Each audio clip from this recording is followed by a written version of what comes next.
안녕하세요. 세계금융연구원 조영센터장입니다. 결국 기다리고 기다렸었던 HLB의 결과값이 발표가 되면서 가뜩이나 어려웠었던 시장은 다시 한번 또 혼돈 속으로 빠져드는 모양새입니다. 많은 분들이 실제로 FDA에 있어서 승인 가능성도 예측을 했었고, 반대로 또 거절에 대한 예측도 많이들 엇갈리는 모습들이 분명히 있었는데, 어쨌든 결과값은 과거 신라젠, 그리고 바이오로메드, 지금 현재 헬릭스미스, 수많은 국내 주요 바이오테크 기업들과 마찬가지로 결국 혁신적인 신약은 이번 HLB에서도 탄생하지 못했습니다. 물론 향후에 또 보완 작업 이후에 결과값이 어떻게 될지는 아무도 모르는 일이지만, 결국에 지금까지의 상황만 놓고 본다면 사실상 실패다라고 보는 게 어떻게 보면 거의 기정사실화된 상황이다라고 보시면 될 것 같고, 중요한 건 이제서부터죠. 결국에 시가총액 2위까지 올라왔었던 HLB의 몰락이 물론 지금 이렇게나 많이 빠지긴 했지만, 어떻게 보면 시가총액이 HLB 그룹사만 하더라도 거의 18조 원가량 육박했었거든요. 그랬었던 상황에서 지금 불과 일주일도 채 안 된 이 시점에서 반토막이 났습니다. 반에 반토막이 났으니까 영향력이 많이 감소해 있다라고 봐도 상당히 과언이 아닌데, 중요한 건 그럼에도 불구하고 아직까지 HLB의 시가총액은 6조 4천억 원 정도 수준, 결코 낮다라고 보기는 어려워요. 왜냐하면 여전히 이렇게 많이 빠졌음에도 불구하고 여전히 시가총액 5위에 랭크가 되어 있기 때문에 분명히 추가적인 변동성에 대해서 시장은 아주 민감하게 반응할 수밖에 없는 그런 상황이 만들어져 있다는 거죠. 결국에 HLB에서 빠져나간 수급 주체들이 어느 쪽으로 붙을지에 대한 부분들, 그런 부분들을 좀 미리 어느 정도 예측할 수 있어야 되고, 지금까지의 상황만 놓고 본다면 아직까지 단기 성향의 수급 주체들은 HLB에 많이 몰려 있는 상황이고, 그 외에 알테오젠, 일부는 또 리노공업 쪽으로도 좀 붙고 있고, 엔캠 쪽으로도 좀 붙고 있고, 다양한 코스닥 내의 시가총액 최상위 업종들로 고루 좀 분배가 되고 있는 모양새긴 합니다.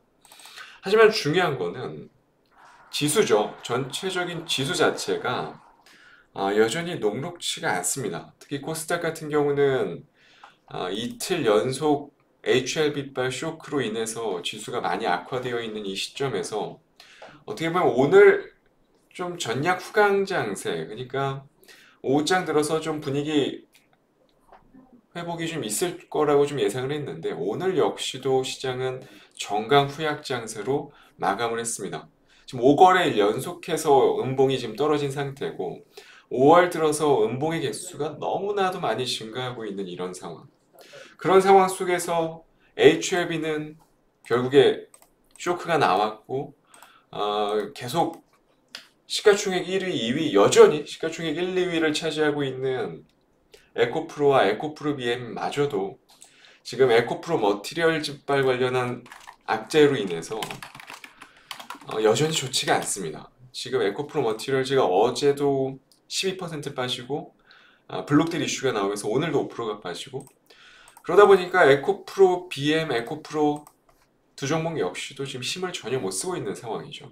실제로 간밤에 테슬라가 반등을 크게 해줬음에도 불구하고 오늘과 같은 날 국내 2차전지 밸류체인 기업들의 힘이 없다라는 것 자체가 여전히 국내 증시는 외국인들이 주도를 하고 있는 시황이고, 오늘도 마찬가지입니다. 오늘 코스피, 코스닥 모두 약보합권으로 마감을 한 상황인데, 그 상황 속에서도 현대차가 9% 오르고 SK하이닉스는 무려 3%가 오르면서 두 종목 모두 지금 종가 기준으로 사상 최고치를 경신한 상황이라는 거죠. 결국에 당분간이 아닐 수도 있습니다.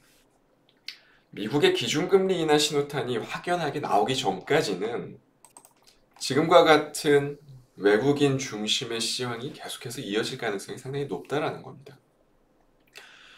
그러면 지금 당장 코스피 시가총액 최상위 종목들 중에서 밸류에이션 단에서 매력도가 있거나 또는 외국인의 매수 추이가 계속해서 좀 이어지고 있거나 이러한 종목들 중심으로 트레이딩하지 않는다면 실제로 당장에 무언가 먹을 만한 종목은 딱히 없을 거고요.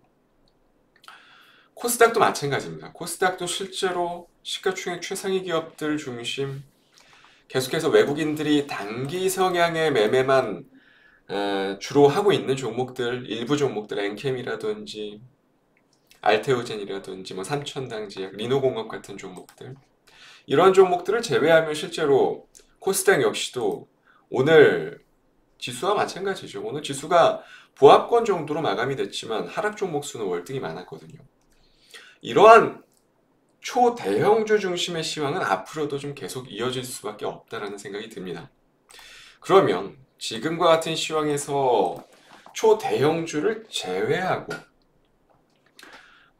정말 개인 투자자 입장에서 좀 매력 있게 다가올 수 있을 만한 종목들이 무엇이 있겠느냐.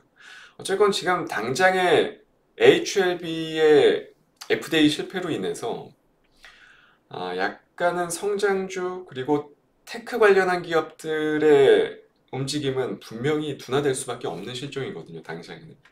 거기에다가 2차전지 역시도 분위기가 좋지 않은 상황이고 그러니까 다시 말해서 성장주 성격의 업종들은 당장에 무언가 길을 피기가 어려운 실정이 되어 있다는 겁니다. 지금 당장. 그러면 어쨌건 더욱 중요시하게 볼 수밖에 없는 거는 당장 실적 부분들.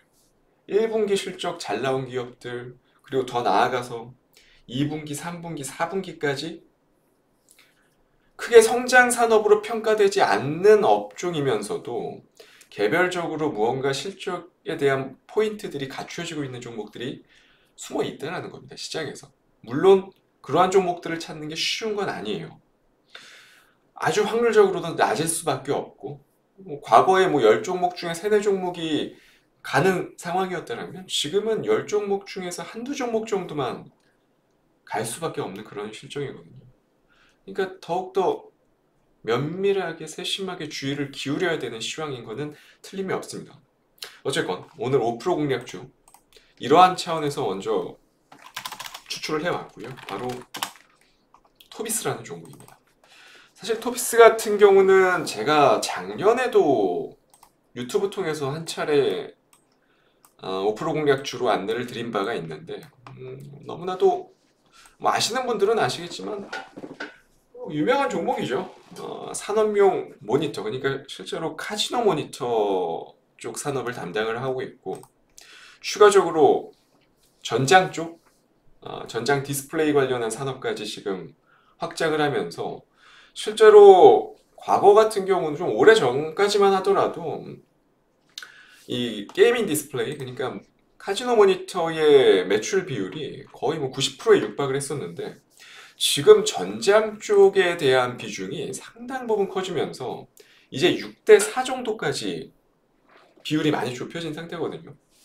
어떻게 보면 전장 산업 같은 경우는 실제로 대표적인 성장 산업으로 평가할 수 있는 분야기도 하고 카지노 모니터 같은 경우는 실제로 코로나 특수를 제외하고는 매출이 꾸준합니다.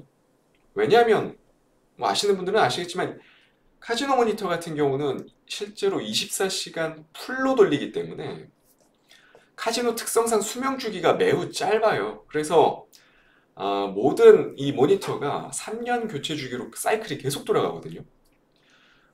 그렇기 때문에 실제로 상당히 안정적인 사업이다라고 보시면 될 것 같고 교체 수요가 아주 꾸준한 편이기 때문에 실제로 토비스의 매출 추이만 놓고 보더라도 상당히 외형적으로 안정적인 모습들을 오랜 기간 유지를 해왔었습니다.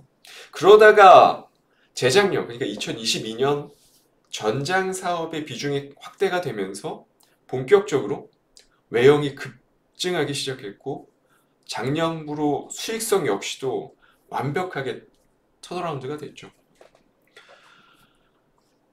실제로 토비스 같은 경우는 이미 작년에 전장용 디스플레이 공장을 증설을 했었고, 역시나 생각 없이 증설한 게 아니란 거를 알 수 있습니다. 실제로 작년 그리고 올해 1분기 매출을 토대로 놓고 보면 본격적인 효과가 이제서야 나오는 거죠.